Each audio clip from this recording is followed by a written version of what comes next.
प्रभु यीशु मसीह के नाम में आपको अनुग्रह, शांति और आशीष मिले।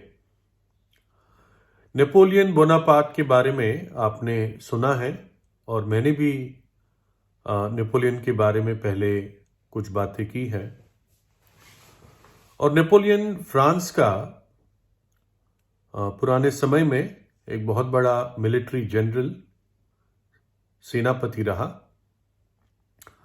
और वो फ्रांस का सबसे पहला एम्परर रहा, राजा रहा। और दुनिया में जो सेना में बहुत निपुण होते हैं, ग्रेट मिलिट्री लीडर्स, उसमें से ये एक व्यक्ति माना जाता है, नेपोलियन बोनापार्ट। और जब वो फ्रांस में था तो उसने बड़ी क्रांति लाई उनकी सेना के संगठन में, मिलिट्री ऑर्गेनाइजेशन में, कैसे ट्रेनिंग देते हैं सैनिकों को। और उसने एक नेपोलियनिक कोड भी एस्टैब्लिश किया फ्रांस में। पढ़ाई को, शिक्षा को बहुत अच्छा कर दिया उसने। जब ये इसके बचपन को देखते हैं नेपोलियन के, तो फ्रांस में इसकी पढ़ाई हुई और बाकी बच्चे इसका मजाक उड़ाते थे क्योंकि ये एक छोटे सामाजिक बैकग्राउंड से आता था। इसका शरीर छोटा था और इसका सिर बड़ा था। इसके हाथ और पैर बड़े पतले थे, तो लोग इसका थोड़ा सा मजाक बनाते थे बच्चे। दूसरी बात, ये स्पेनिश बोलता था ज़्यादा, फ्रेंच बोलनी उसको आती नहीं थी इतनी, क्योंकि जिस आइलैंड से वो आता था, कॉर्सिका, वो स्पेन और फ्रांस और इटली से लगा हुआ पानी, जो समुंदर है, उसके बीच था। तो शायद स्पेन का इन्फ्लुएंस ज़्यादा था, तो इसकी भाषा स्पेनिश थी। बाद में कॉर्सिका आइलैंड फ्रांस ने जीत ली थी, तो ये एक फ्रेंच अपने आप बन गया, फ्रांस का एक नागरिक बन गया। तो क्योंकि ये कद में छोटा था, शरीर थोड़ा सा उसका नॉर्मल बच्चों से फर्क सा था, तो लोग इसको मजाक में, बच्चे इसको लिटिल कॉर्पोरल यानी छोटा सैनिक बुलाते थे।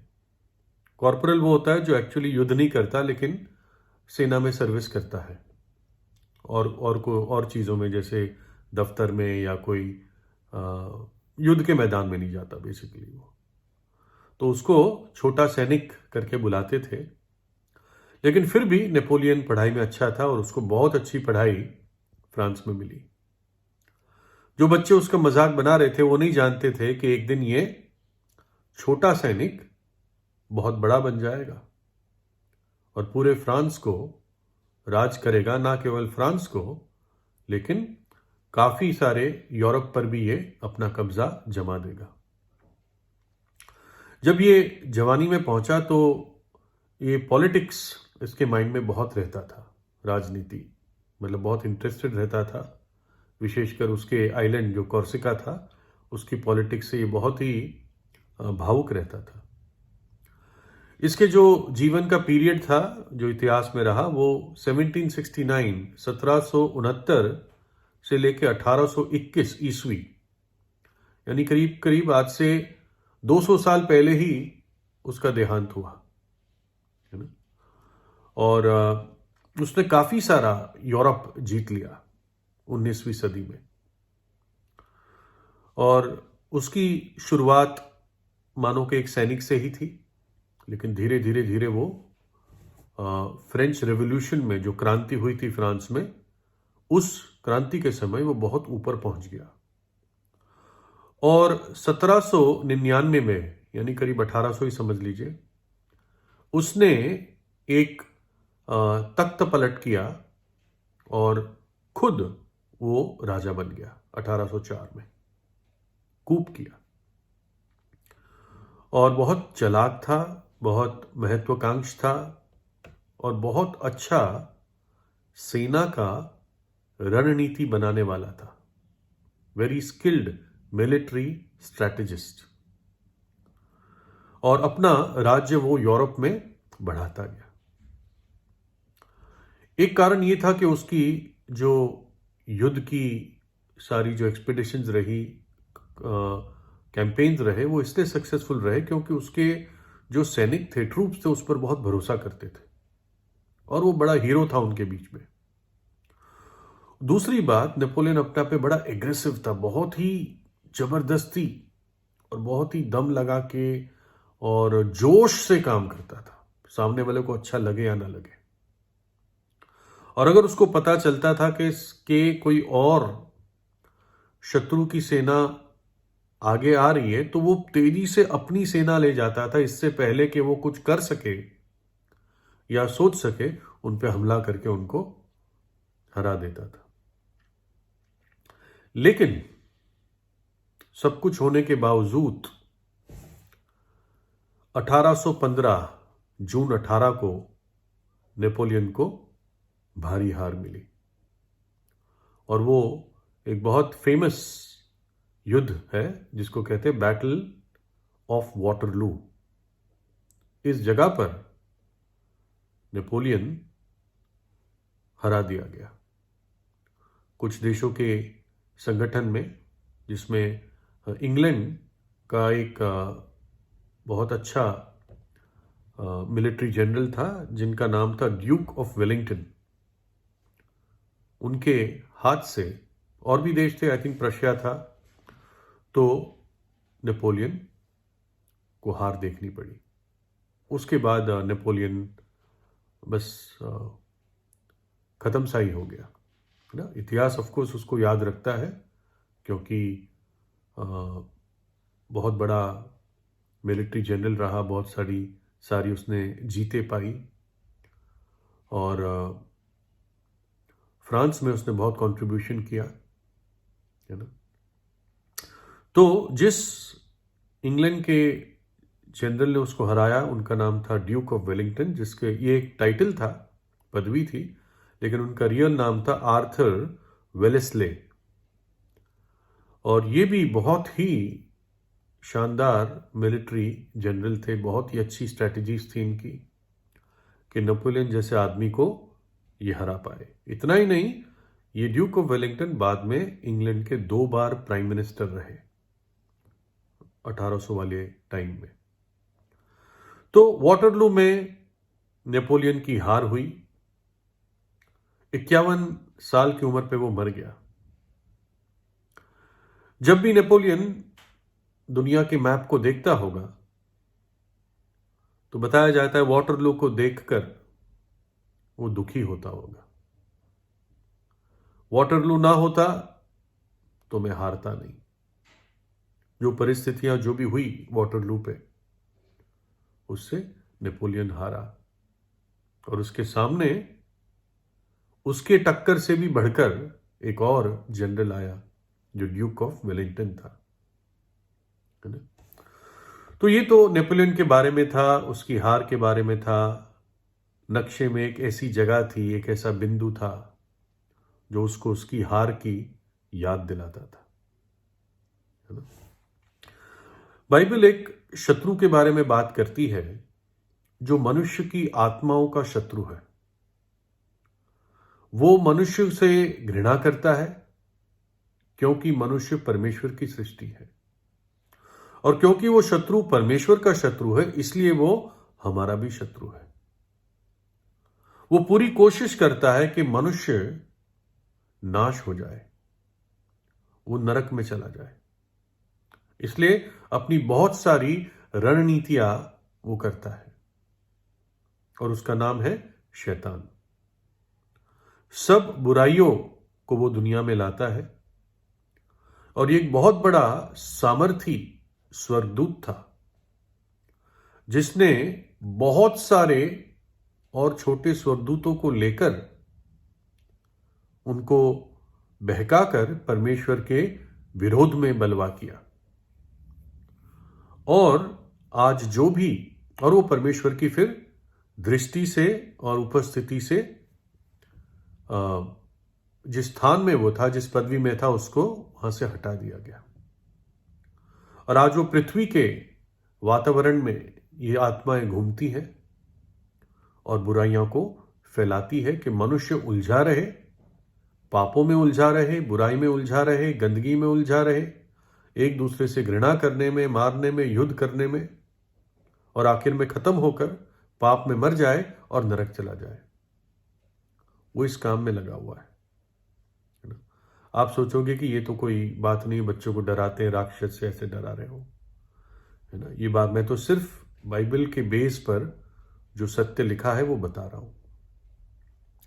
ऐसा नहीं है कि शैतान कोई हाथ में बड़ा सा कांटा लेकर उसके माथे पे सींग है और आंखें ज्वालामय है और रात को डराने आता है, ऐसा कुछ नहीं है ना। बाइबल कहती है कि वो एक ज्योतिर्मय स्वरदूत के रूप में प्रकट हो सकता है। शैतान के पास मृत्यु की सामर्थ है और मनुष्य को उस भयानक नरक के आग में धकेलता रहता है ना। बाइबल और क्या बताती है शैतान के बारे में? बाइबल बताती है कि वो इस संसार का ईश्वर है, यानी ज्यादातर भीड़ उसकी बातों को सुनकर वो जान नहीं रहे हैं, लेकिन उसके पीछे चलती है ना। जब मनुष्य पाप करता है और उस पाप में मजे लेता है तो वो परमेश्वर की बात नहीं सुन रहा है, सृष्टिकर्ता की बात नहीं सुन रहा है, क्योंकि वो पवित्र है, वो शैतान की बातों को मान रहे हैं। फिर लिखा है आकाश के अधिकार का हाकिम है। जो आकाश की शक्तियां हैं, दुष्ट शक्तियां हैं, जिनको तांत्रिक और काला जादू और ये सब चुड़ैलें इस्तेमाल करती है, वो उनका हाकिम है, उनका सरदार है। लिखा है और वो बड़ा अजगर अर्थात वो पुराना सांप जो इब्लीस और शैतान कहलाता है और सारे संसार का भरमाने वाला पृथ्वी पर गिरा दिया गया और उसके दूत उसके साथ गिरा दिए गए। फिर परमेश्वर का दास बताता है क्योंकि हमारा मल युद्ध, यानी विश्वासियों का, प्रभु यीशु के विश्वासियों का, उनका जिन्होंने एक पाप का जीवन त्याग कर प्रभु यीशु से पापों की क्षमा पाई है, उनके पाप यीशु के लहू से धुल गए हैं, उनके बारे में वो कहता है क्योंकि हमारा ये मल युद्ध लहू और मांस से नहीं परंतु प्रधानों से और अधिकारियों से और इस संसार के अंधकार के हाकिमों से और उस दुष्टता की आत्मिक सेनाओं से है जो आकाश में है ना। कहता है ऐसी बड़ी बड़ी शक्तियां हैं आकाश में, हवा में, जिसके विरुद्ध हमारा मलयुद्ध है ना। जो कोई पाप करता है वह शैतान की ओर से है, क्योंकि शैतान आरंभ ही से पाप करता आया है। परमेश्वर का पुत्र प्रभु यीशु मसीह इसलिए प्रकट हुआ कि शैतान के कामों को नाश करे। परमेश्वर का पुत्र प्रभु यीशु मसीह इसलिए प्रकट हुआ कि शैतान के कामों को नाश करे। आप कहोगे बुराई तो बढ़ती जा रही है दुनिया में, लेकिन प्रभु यीशु पहले इसलिए प्रकट हुआ कि आपके जीवन में शैतान के कामों को नाश करे, आपके जीवन को पवित्र करे, पाप से और बुराई से आपके जीवन को अलग करे। पवित्र शब्द का अर्थ ही यह है, अलगाव। फिर लिखा है और विधियों का वो लेख जो हमारे नाम पर और हमारे विरोध में था मिटा डाला और उसको क्रूस पर कीलों से जड़कर सामने से हटा दिया। और उसने प्रधानताओं और अधिकारों को अपने ऊपर से उतार कर उनका खुल्लम खुल्ला तमाशा बनाया और क्रूस के कारण उन पर जय जयकार की ध्वनि सुनाई। प्रभु यीशु मसीह ने दो बातें क्रूस पर पूरी की, जो हमने ये पढ़ा उसको मैं समझा रहा हूं साधारण शब्दों में। पहला तो जो हमारे विरुद्ध बातें लिखी थी, जो हमारे विरुद्ध सजा लिखी थी, उसकी आज्ञा तोड़ने के कारण, उसके विरुद्ध पाप करने के कारण, वो उसने अपने बलिदान के द्वारा, अपने पवित्र लहू बहाने के द्वारा उसको हटा दिया। ताकि अब जो भी पापी विश्वास करता है परमेश्वर उसको धर्मी ठहराता है। उसको कहता है, जा बेटे तेरे पाप क्षमा हुए, बाइज्जत बरी होकर तू जा, शांति से जा। दूसरी चीज, प्रभु यीशु ने शैतान और उसकी सारी शक्तियों के साथ युद्ध किया। ये बात हमें समझ नहीं आती, लेकिन बाइबल समझाती है कि कलवरी के क्रूस पर प्रभु यीशु मसीह ने सारी अंधकार की शक्तियों से युद्ध किया, उनको हराया और उन पर विजयी हुआ। जय जयकार की ध्वनि सुनाई, ऊंचे शब्द से पुकारा, पूरा हुआ, है ना। और इसलिए आज जब एक पापी विश्वास करता है तो प्रभु यीशु उस पापी को पाप की सामर्थ से, शैतान की सामर्थ से और मृत्यु के आखिरी दंड से आजाद करता है। मृत्यु का आखिरी दंड क्या है? नरक की आग है। प्रभु यीशु उससे आजाद करता है। शैतान अब उस व्यक्ति पर कोई भी होल्ड, अपना अधिकार नहीं रख सकता, है ना। और मनुष्य जाति को यह बहुत बड़ी अपॉर्चुनिटी दी गई है, मौका दिया गया है कि वो इस शैतान के राज्य से, सामर्थ से, ताकत से आजाद हो सके। और ये सब प्रभु यीशु के बलिदान के कारण पॉसिबल हुआ, मुमकिन हुआ, जो उसने कलवरी के क्रूस पर अर्पण किया। वो पहाड़ जिसका नाम कलवरी था, वहीं पर प्रभु यीशु ने अपना बलिदान मेरे और आपके लिए दिया। इतना ही नहीं, तीसरे दिन जी उठा। जीवित प्रभु है, जीवित परमेश्वर है। जैसे नेपोलियन दुनिया के नक्शे को देखकर रोता था, वैसे ही शैतान भी आज जब दुनिया का नक्शा देखता है तो एक बिंदु है जिसका नाम कलवरी है, वो स्थान जहां पर वो हराया गया। उसका बढ़ता हुआ राज्य, वहां पर रोक लगा दी गई, है ना। उसको हार का मुंह देखना पड़ा, क्योंकि परमेश्वर के पुत्र ने वो महान, पवित्र, एक बार और हमेशा का बलिदान अर्पण किया। हमारे पापों की सजा अपने ऊपर ले ली, हमारे पापों के लिए प्रायश्चित किया, अपना पवित्र लहू बहा दिया।